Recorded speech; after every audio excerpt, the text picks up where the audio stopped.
Nos vamos a comunicar con el doctor Diego Barovero, que es abogado, docente, historiador y presidente del Instituto Nacional Irigoyeniano. Y vamos a hablar sobre San Martín. Doctor Diego Barovero, Cristina Tamone de Diálogo Abierto lo saluda. Doctor, le queríamos preguntar sobre nuestro prócer, ¿no? José de San Martín, que a quien se le atribuye su especial colaboración y autoridad en la independencia de nuestro país, como también de Chile y también de Perú, ¿no? Y se lo considera el padre de la patria. ¿Se puede decir que San Martín fue un estadista? Sin ninguna duda, San Martín es un hombre que tiene una personalidad multifacética, tiene una acción destacadísima en el proceso de la independencia argentina y americana, y además fue un hombre de Estado porque le tocó afrontar la gestión de gobierno en dos situaciones muy particulares. Él fue gobernador intendente de Cuyo, que es cuando tiene el apoyo del director supremo Juan Martín de Pueyrredón, para que la gente se ubique. Sí. El director supremo era una especie de presidente de aquel entonces, no era un poder ejecutivo Claro. unipersonal, y en ese momento San Martín tiene el apoyo claro del gobierno central de Buenos Aires. Él desarrolla la labor de la preparación del ejército de los Andes. Algo muy importante a tener en cuenta, que San Martín, como gobernante Cuyo, él logra motivar a toda la comunidad en la empresa emancipadora, es decir, a los hombres, a las mujeres, a los jóvenes. Él pone todo el pueblo y el gobierno a trabajar para la empresa del cruce de los Andes, que es una empresa magnífica y estratégicamente brillante desde el punto de vista de lo militar. Y después vuelve a afrontar la circunstancia de tener que ser un gobernante, un hombre de Estado, cuando el Perú lo nombra su protector. O sea, esos primeros tiempos del Perú independiente lo tiene a San Martín en un rol protagónico fundamental, donde él además, como hombre de gobierno, va a tener que tomar decisiones importantes en ese país que está naciendo a la vida independiente en el mundo, como es el Perú, por obra de su empresa militar, y le toca impulsar la educación, la cultura, las ciencias, pero por supuesto, como todo gobierno, no está exento de cuestiones discutidas y discutibles que hacen que en determinado momento él ceda su espacio ahí, su cargo, que también tiene mucho que ver con la decisión que él toma cuando definitivamente decide cederle la primacía a Simón Bolívar, el otro gran libertador sudamericano, y decide él alejarse de la acción pública y elige el camino del exilio. Y doctor, entonces es considerado San Martín el militar más destacado, ¿no?, de las revoluciones hispanoamericanas, y estaría por encima de George Washington o Simón Bolívar. Yo no soy un especialista en historia militar, me preocupo de leer a los que saben. Noto que hay en el análisis de la figura de San Martín un consenso generalizado en considerarlo uno de los grandes estrategas de la historia de la guerra universal. El plan que desarrolla San Martín, más allá de la introducción que hizo hace unos años atrás del elemento desconocido, hasta que se publicó el libro del doctor Terráneo sobre el plan Maitland, que era sería el autor intelectual del plan del cruce de los Andes, el que lo llevó a cabo, el que lo diseñó y lo planificó, más allá de que la idea fuese de un extranjero y preparada en el exterior. El mérito de su concreción, de su ejecución, de su despliegue y de haberlo implementado exitosamente es el de San Martín.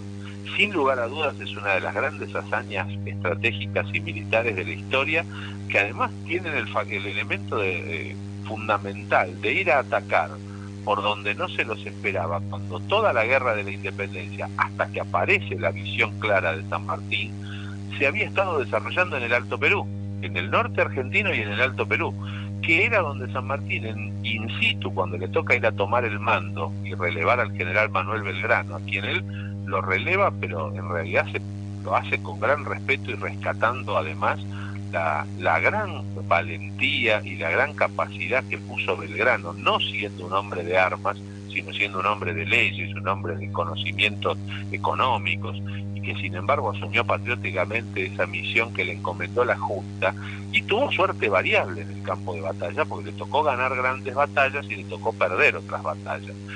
San Martín descubre cuando está ahí en el norte que por ese lado es imposible asegurar la frontera del accionar de los ejércitos españoles que venían bajando desde el corazón del poderío español, que era el virreinato del Perú, donde tenían el dominio del puerto del Callao, el dominio de las minas, el dominio militar, es decir, tenían recursos de sobra para afrontar a la...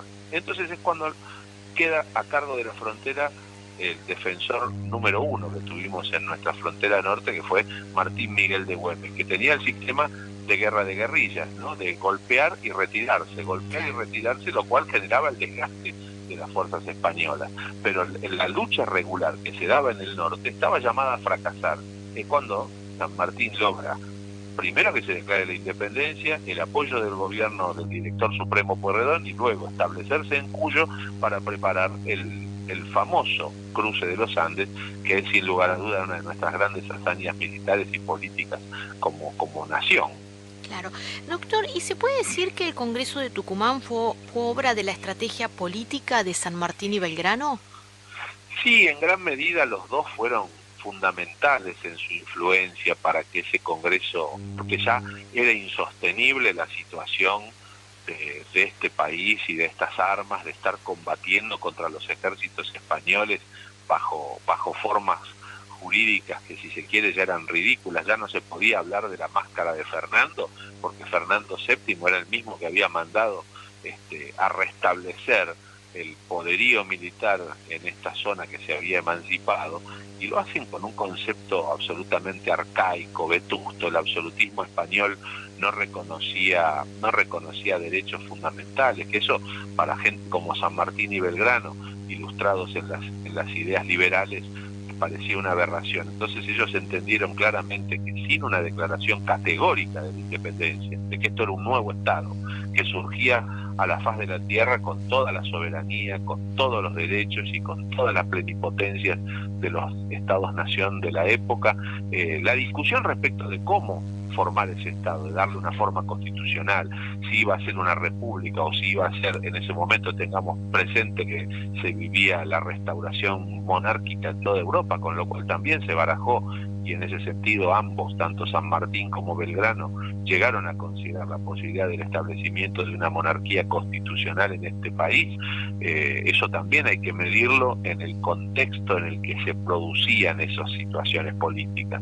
Eso tenía un contexto, un marco histórico, un marco mundial, no solo continental, mundial, porque sacando los Estados Unidos de Norteamérica, lo que se imponían eran las formas de gobierno monárquicas, eso sí, con cartas constitucionales, con cartas de derechos, con parlamentos elegidos por el pueblo. Es decir, era una de las opciones que se tenía, pero sin lugar a dudas que la declaración de la independencia reconoce en el accionar y la prédica de Belgrano y de San Martín y de otros grandes patriotas. No les vamos a restar mérito, muy por el contrario, pero creo que la visión que nos ofrecen esas dos figuras notables de la patria, ¿no? A los que podemos decir ambos padres de la patria, con sus distintas personalidades, pero que además lo importante también es ver cómo fueron dos liderazgos complementarios, no contradictorios, no antagónicos, fueron complementarios. Cada uno tenía méritos por su propio accionar, y al mismo tiempo ambos se respetaban y se valoraban en lo que significaba el accionar de cada uno. San Martín llegó a escribir que Belgrano era el mejor hombre que tenía la patria americana.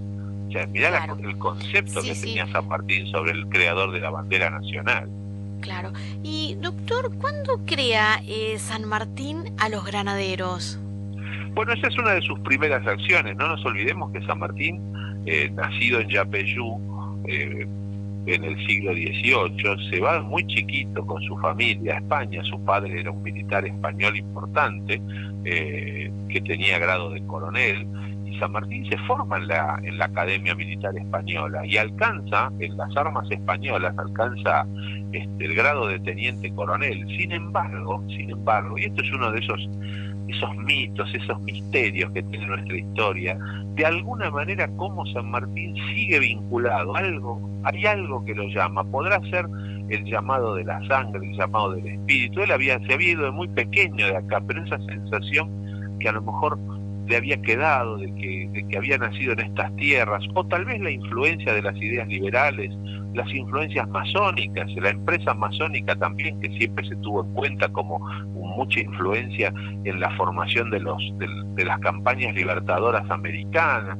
De alguna manera San Martín, cuando llega acá de vuelta a Buenos Aires y se pone al servicio del gobierno patrio, una de las primeras cosas que le propone es la creación de un regimiento especial de caballería, que es precisamente Granaderos a Caballo, y vos fíjate que es un regimiento que hasta el día de hoy, si bien ha sufrido modificaciones importantes en su organización, en su estructura, fue modernizado, fue adaptado en el siglo XX, los granaderos fueron unas figuras importantísimas en la campaña libertadora de San Martín. O sea, eso fue un gran mérito de San Martín, haber creado un regimiento clara y definitivamente vinculado e identificado con la lucha por la independencia. Claro, y el uniforme también, que es tan, o sea, ¿es el mismo uniforme de esa época o sufrió modificaciones? Prácticamente el mismo, sí, modificaciones muy pequeñas modificaciones, pero es prácticamente el mismo diseño original. Claro. Yo creo que es una de las grandes, porque primero porque es el regimiento que está creado por uno de los primeros gobiernos patrios. Entonces también la importancia que tiene de que tenga su propio ejército ya casi, digamos, no digo de la Argentina independiente, pero sí podríamos decirlo, porque los otros regimientos preexistentes eran los patricios que ya venían de otros tiempos, que habían combatido contra las invasiones inglesas. O sea, San Martín tiene hasta esa virtud de crear un regimiento que ya asocia la idea libertadora de San Martín, la idea emancipatoria de San Martín, esa vocación de lucha por la libertad y por la independencia, ya venía desde el momento que él inicia su viaje de regreso a Buenos Aires, del que se va a ir luego, porque él vivió muy poco tiempo en Buenos Aires. Muy poquito él más tiempo. que nada su carrera, su formación fue en Europa, ¿no? Absolutamente, exactamente. Él combatió en las guerras napoleónicas al servicio del reino español, y fue un consecuente militar español y alcanzó el grado de teniente coronel y fue condecorado por su actuación militar en la batalla de Bailén. Todos hemos visto en el Museo Histórico Nacional esas condecoraciones que él trae ya como oficial superior del ejército de la península. Pero sin embargo él completa su formación militar en Europa, pero él desarrolla en Argentina su visión, su formación como estratega, la desarrolla claramente en nuestras guerras de la independencia. Claro, y doctor, en ese momento la libertad era todo, ¿no? Y hoy, ¿cuál sería la agenda de nuestros próceres, si es que hay próceres hoy? Y yo creo que tenemos que pensar esto primero. Nuestros próceres de hoy, en aquel entonces, fueron hombres públicos que afrontaron los desafíos que les tocó vivir con una actitud fundamentalmente de coraje, de autoridad, de prudencia, de sabiduría y de discreción. Entonces, la consecuencia de ese accionar, la coherencia entre el pensamiento y la acción, la coherencia entre el decir y el hacer que ellos tuvieron y cómo vivieron, los convirtió en el imaginario colectivo de nuestra sociedad a futuro, en próceres. Pero en ese momento ellos no eran tratados como próceres. Sin ir más lejos, San Martín fue muy maltratado por sus contemporáneos, en gran medida porque lo que se pensaba era que San Martín tenía un proyecto autoritario de poder, de convertirse en una especie de dictador militar. El gobierno de Rivadavia llegó a acusarlo de haberse robado el ejército, no tenía el apoyo de Buenos Aires. Eso es una de las causas fundamentales del renunciamiento de San Martín frente a Bolívar en la entrevista de Guayaquil. Claramente Bolívar, un hombre de una gran inteligencia y de una gran capacidad de organización, él lo que tenía, además de su ejército, tenía los estados que él había liberado e independizado, los tenía claramente como un fuerte respaldo territorial de su accionar independentista. San Martín no representaba al país al que él le había estado libertando. Esto es una realidad. O sea, San Martín por sus contemporáneos fue visto de distintas formas, algunos favorablemente y otros en forma negativa. La dimensión del procerato de San Martín se tiene con los años, con el tiempo. Su figura se agiganta a medida que pasa el tiempo y se advierten esos componentes de la leyenda sanmartiniana, del mito sanmartiniano, pero más allá de lo legendario o de lo mitológico, lo que está son las realizaciones concretas, la gestión de gobierno en Cuyo, la lucha por la independencia, el paso de los Andes, haber libertado el Perú. O sea, eso es lo que le dio a y después, algo que dice muy bien Ricardo Rojas cuando escribe El Santo de la Espada, que tiene San Martín una gloria mayor que la de haberse medido con la montaña, con el mar, haber vencido a los ejércitos españoles, haber formado soldados de la nada, de pueblos que no tenían casi instrucción. Fue la de vencerse a sí mismo y haber renunciado a los honores, a los premios, a la gloria, sobreponiéndose a la adversidad del momento en el que se eclipsa su estrella política, que sin lugar a dudas es cuando San Martín elige el camino del exilio, toma a su hija pequeña porque ya había fallecido su esposa, ella era viudo, y se va a Boulogne-sur-Mer, se va a Francia a vivir. Primero se va a París, con ciertos apremios en lo económico, de los cuales va a lograr salir, sobre todo porque se hace amigo del marqués de Aguado, que lo apoya, un judío español converso, que lo apoya, lo ayuda, le hace hacer inversiones importantes que son las que le permiten a San Martín vivir los últimos años de su vida con cierto desahogo material, porque San Martín también era un hombre que había tenido tal desapego por los bienes, por la riqueza, por el poderío, que tampoco tenía, no era un hombre rico. Claro, también se ve reflejado en las máximas que San Martín le da a su hija, ¿no? Mercedes, un poco ese pensamiento. Claro. Doctor Diego Barovero, estamos aquí con Patricia Silva. ¿Cómo le va, doctor? ¿Cómo está? ¿Qué tal, Patricia? ¿Cómo está? Atenta escuchándolo y realmente, de maravillada por las cosas que nos cuenta. Y quería compartir con usted, tuve la oportunidad de entrevistar al grafólogo, perito grafólogo público Dan Clovas, y con él analizamos la letra del general San Martín. Usted recién dijo algo, tuvo que vencerse a sí mismo, y lo que nos decía el grafólogo Dan Clovas, está de hecho el video publicado, él nos decía, tal vez la maravilla de ese hombre sea vencerse a sí mismo, porque por su letra podemos saber, según Clovas, que era un hombre tímido, que era un hombre inseguro, que le costaba tomar decisiones, pero todo eso él lo vivía seguramente de puertas para adentro y jamás lo transmitió públicamente. O sea, también eso explica ese cuadro prácticamente. Él atraviesa la cordillera enfermo, con muy mala salud. Él tenía muy mala salud. Exactamente. Tal vez eso haya sido una forma psicosomática, ¿no es cierto? Claro, porque esas inseguridades. Exactamente. Tengo entendido que tenía una úlcera gástrica importante y de hecho en un museo sanmartiniano cerca de San Rafael, allá en Mendoza, pero casi en medio del campo, a kilómetros de San Rafael, hay un museo dedicado a San Martín donde está la caja de madera con los medicamentos homeopáticos que él mismo se aplicaba. Claro. Sí.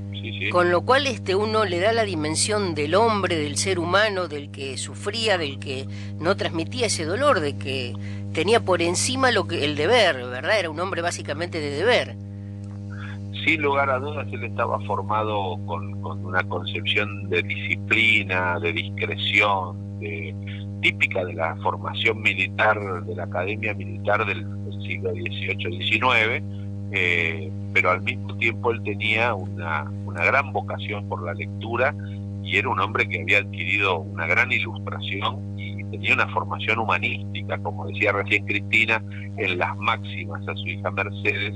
Ahí se vislumbra todos esos principios humanísticos, que además lo resaltan como figura del pensamiento, ¿no es cierto? Porque son máximas que tienen vigencia hasta hoy. Sin duda, Sí. y son aplicables a futuro también, creo yo, ¿no? Sí, por supuesto. Este, No han perdido actualidad, ¿no? Pero sin duda, sin duda. Además, San Martín, de actitudes de generosidad y desprendimiento. Yo creo que si San Martín se hubiese decidido en 1829 a desembarcar en Buenos Aires, acá hubiera habido o sea, al tumulto que vivía la historia argentina de aquel momento, acá se hubiese producido una guerra, bueno, las guerras civiles que se venían dando entre caudillos, entre líderes militares. Acá se hubiese producido tal vez un alineamiento muy fácil detrás de la figura de San Martín, porque era una figura discutida por sus contemporáneos, pero claramente era un hombre con una gran capacidad de organización, con lo cual si él se hubiera decidido actuar en política, a lo mejor hubiese formado una facción y hubiese sido un jefe de partido. Y sin embargo San Martín podría haber triunfado. Probablemente ese triunfo hubiese costado, por supuesto, vidas humanas, un costo en vidas, en sangre. Y seguramente San Martín, por su visión humanista, él, previendo todo aquello y lo que conocía de las intrigas de Buenos Aires, las intrigas políticas, palaciegas, yo creo que él eligió el camino del exilio y no desembarcar y volverse a Europa con la idea de no manchar esa espada que él había desenvainado por la libertad de los pueblos americanos en guerras civiles, en enfrentamientos fratricidas, porque probablemente hubiese tenido un costo altísimo en vidas humanas. Y en ese sentido es, creo yo, la dimensión de la frase de Ricardo Rojas, en la capacidad de vencerse a sí mismo y sobreponerse a la adversidad. Doctor Barovero, he tenido también oportunidad de entrevistar al profesor Julio Benítez, conocido como Pichi Benítez en Mar del Plata, que además de profesor de física fue en algún momento secretario de Cultura de la municipalidad y obviamente en Mar del Plata reconocido masón. Al entrevistarlo radialmente, él nos decía que San Martín pertenecía a una logia suiza llamada La Perfecta Amitié, y que allí habría tenido una formación en valores muy particular que lo hizo después darle apariencia de logia a lo que fue la logia Lautaro, que era tal vez una logia operativa, pero no formal, ¿no es cierto? Claro. Claro. ¿Históricamente se condice? Era muy común en los hombres de la época, sobre todo en aquellos que tenían orientaciones liberales, comprometidos en causas políticas, en causas ideológicas. En general a todos ellos los atravesaba esta cuestión de la masonería, que tenía cierto aire de cierto secretismo romántico, pero que también marcaba un poco la tónica cultural de la época. Es perfectamente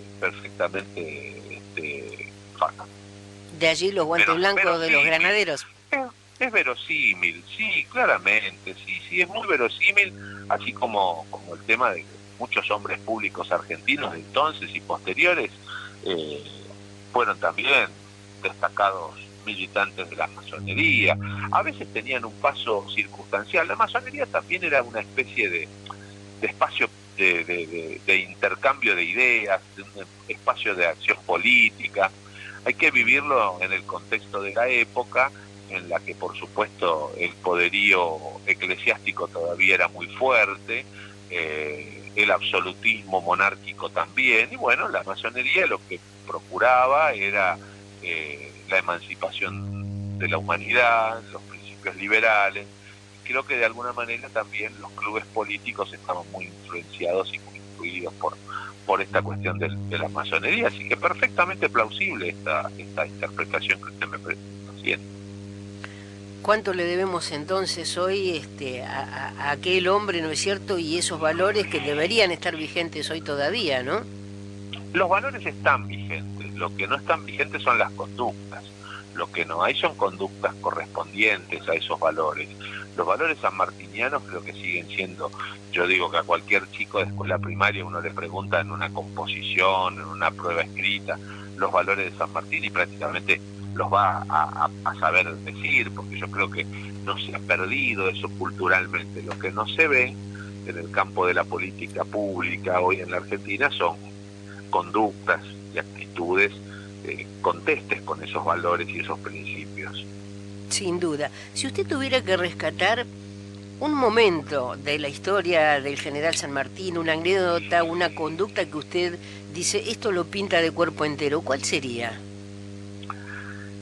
Y mira, hay tantas anécdotas, pero yo creo que a San Martín lo que lo pinta de cuerpo entero es cuando él va a entrevistar a Belgrano, a reemplazarlo a Belgrano, y en realidad él le dice que no, que mientras Belgrano siguiera en el ejército del norte, hasta tanto no fuese destinado a otro lado, San Martín sería su subalterno. Y Belgrano eso no lo acepta, porque Belgrano sabía de los valores enormes que tenía San Martín en cuanto a su formación militar. Belgrano era un militar improvisado, como lo fue Juan José Castelli y tantos otros. Entonces yo creo que en esa actitud de modestia, de sencillez, de un gran militar como San Martín, que ya venía precedido de todo su prestigio, gloria, sí. y su gloria, cuando él dice de Belgrano que él se pondría a las órdenes de Belgrano, y Belgrano no lo acepta, eso creo que es increíble, ¿no? Ahí se mide la dimensión de dos héroes de dimensiones continentales, dos líderes de tamaño envergadura, que demuestran la sencillez humana que los caracterizaba. Me parece que en esa anécdota está sintetizado el ideal sanmartiniano y el ideal belgraniano. La Argentina, los argentinos tenemos ojos a donde volver la mirada y encontrarnos con ellos para reencontrar el futuro que necesitamos. Sí, claro, sí, por supuesto. Son ellos los guías, son ellas las antorchas que guían el camino de la sociedad argentina a la hora de encontrar modelos y ejemplos a seguir. No hace falta inspirarse en modelos extranjeros. Hay que mirar aquí nuestra propia historia, nuestras propias fuentes. Ahí vamos a encontrar el plan de la bitácora, como dicen los navegantes, ¿no? La bitácora o el plan de vuelo en términos aeronáuticos. Sin lugar a dudas están los ejemplos de estos grandes hombres de nuestra historia, la inspiración para que el pueblo encuentre sus destinos. Sin duda. Doctor Diego Barovero, se nos está terminando el tiempo lamentablemente y le quiero hacer una última pregunta.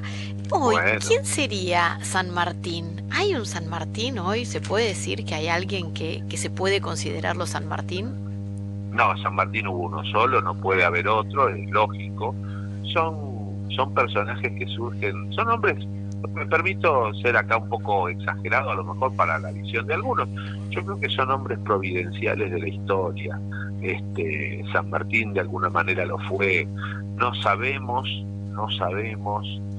si realmente, si no tuviéramos contado con un San Martín, con su capacidad de organización, con sus cualidades personales, políticas, culturales, con su calidad humana y con su claridad de visión del momento, no sabemos si el proceso independentista argentino hubiese sido exitoso, porque estuvo muy cerca, muchas veces, de fracasar toda la empresa.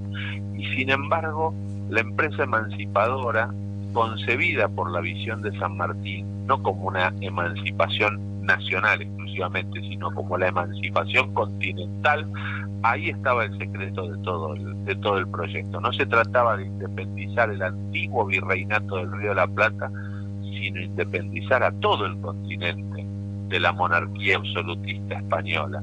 Así que yo creo que en ese sentido San Martín es único e irrepetible, como también lo es Belgrano, pero estamos hablando de San Martín, y hoy entonces le puedo decir categóricamente que San Martín en la historia argentina hubo uno solo y no habrá otro. Bueno, doctor Diego Barovero, le agradecemos mucho y vamos a seguir hablando sobre este tema y otros más.